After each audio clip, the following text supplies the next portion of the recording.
रूस के राष्ट्रपति व्लादिमीर पुतिन के दौरे से ठीक पहले रूस ने गेंद भारत के पाले में डाल दी है। राष्ट्रपति पुतिन के प्रवक्ता दिमित्री पेस्कोव ने मंगलवार को एक प्रेस वार्ता में कहा कि चीन के साथ रूस का संबंध सीमाओं से परे है और भारत के मामले में भी रूस का यही रुख है। पेस्कोव ने कहा कि ये भारत पर निर्भर करता है कि वो किस हद तक आगे बढ़ने के लिए तैयार है। दिमित्री पेस्कोव ने ये बात कहकर भारत और दुनिया को क्या संदेश देने की कोशिश की है, इसके क्या मायने हैं और भारत इस मामले में क्या कर सकता है। आज की पहली खबर में इसी की बात।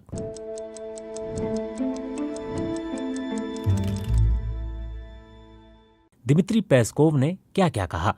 रूसी न्यूज एजेंसी स्पुतनिक की ओर से आयोजित ऑनलाइन प्रेस वार्ता में शामिल हुए दिमित्री पेस्कोव ने कहा, चीन हमारा खास रणनीतिक साझेदार है। चीन के साथ बहुत ही उच्च स्तर का सहयोग है, जैसा कि भारत के साथ है।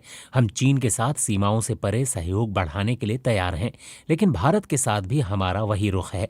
भारत जिस हद तक आगे जाएगा, हम भी उस हद तक जाने के लिए तैयार हैं। भारत जिस हद तक सहयोग बढ़ाएगा, उसके लिए हम भी पूरी तरह से तैयार हैं। पेस्कोव ने यह भी कहा कि रूस से संबंधों को लेकर भारत पर दबाव है और इस दबाव के बीच दोनों देशों को द्विपक्षीय व्यापार सुरक्षित करने की जरूरत है।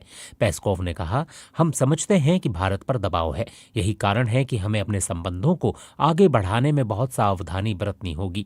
हमारे संबंध किसी तीसरे देश के प्रभाव से मुक्त होने चाहिए। हमें अपने संबंधों को सुरक्षित रखना होगा। हमें अपने उस व्यापार को सुरक्षित रखना होगा जो दोनों देशों के हक में है। रूस की आखिर रणनीति क्या है?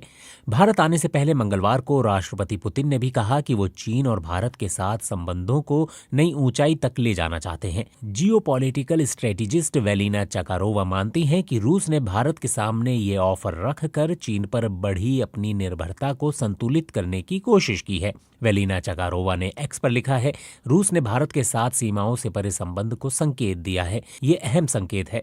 रूस खुलेआम भारत को बराबरी का रणनीतिक रुतबा देकर चीन पर बढ़ी निर्भरता को संतुलित करने की कोशिश कर रहा है। वेलिना ने लिखा है, ये प्रतिबंधों के बीच रूस की अपने लिए रणनीतिक गुंजाइश तलाशने की कोशिश है।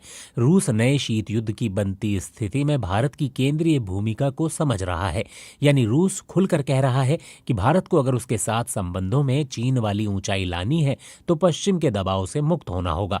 रूस ये भी चाहता है कि अमेरिकी टैरिफ के कारण भारत उसके साथ व्यापारिक संबंधों को सीमित ना करे, लेकिन भारत के लिए ये सब इतना आसान नहीं है। भारत क्या चाहता है? Jindal school of international affairs के डीन और friends India's closest strategic partners के लेखक श्रीराम चौलिया कहते हैं कि रूस ने भले भारत के पाले में गेंद डाल दी है, लेकिन रूस का ये सपना पूरा नहीं होगा। श्रीराम चौलिया ने बीबीसी हिंदी से कहा, रूस और चीन का गठजोड़ अमेरिका विरोधी है। भारत इस गठजोड़ का हिस्सा नहीं बनना चाहता। चीन और रूस दोनों अमेरिका को प्रतिद्वंद्वी मानते हैं, लेकिन भारत ऐसा नहीं मानता है। भारत को अपनी विकास यात्रा में अमेरिका की जरूरत है। भारत ना तो रूस के लिए अमेरिका को छोड़ सकता है और ना ही अमेरिका के लिए रूस को। पुतिन के दौरे से पहले रूस ने स्पष्ट कर दिया है कि उसे भारत से क्या चाहिए। पहला ये कि भारत को तय करना होगा कि वो रूस के साथ संबंध सीमाओं से परे चाहता है कि या एक हद तक। दूसरा ये कि दोनों देशों के संबंधों में किसी तीसरे देश का दबाव ना हो।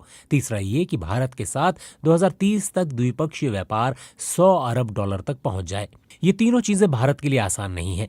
भारत ये भी नहीं चाहता है कि वो पूरी तरह से अमेरिका विरोधी खेमे में शामिल हो जाए। चीन और रूस की जुगलबंदी को इसी रूप में देखा जाता है।